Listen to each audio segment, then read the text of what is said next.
Hello, welcome to my video about documentary codes and conventions.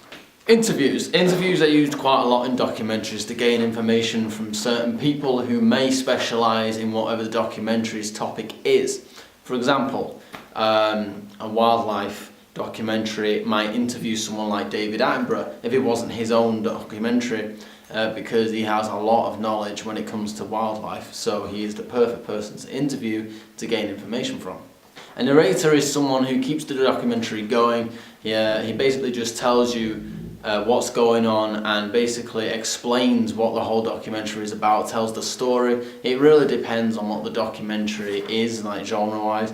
For example, if it was a wildlife documentary, he could literally be saying exactly what's going on, why the animals are doing a certain thing. If it was a conspiracy documentary, the narrator might be quoting historic articles to do with certain things, and he may explain things that may possibly have happened. Basically, the narrator keeps the story going, he keeps the narrative going, and basically the narrator is one of the main codes and conventions of a documentary in most cases. Graphics are used for a lot of reasons in documentaries, one of which could be to show a diagram, for example. So yeah. And a good example of this would be, say, if the documentary was to do with the population of black people in England. So it was doing a comparison between the population of black people in England from the 1800s and nowadays. And obviously they both show different results.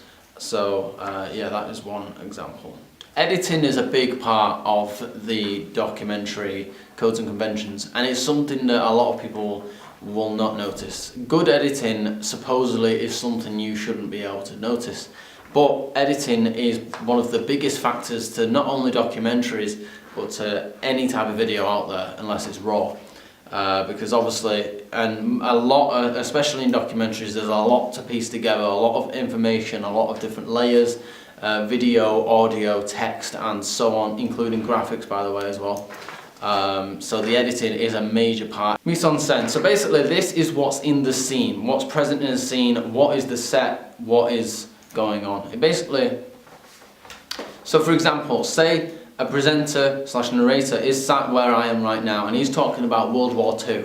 He could have a set of an old war room behind him with old books on the table, maybe an old board which would have been used in World War II. That is what mise en scène is. It's what's in the scene. Helps to show what the documentary is about, helps to set the scene, and that's pretty much that. Thank you very much for watching my vlog on documentary codes and conventions.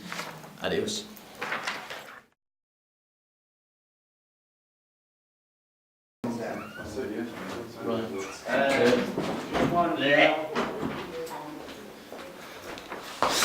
Right.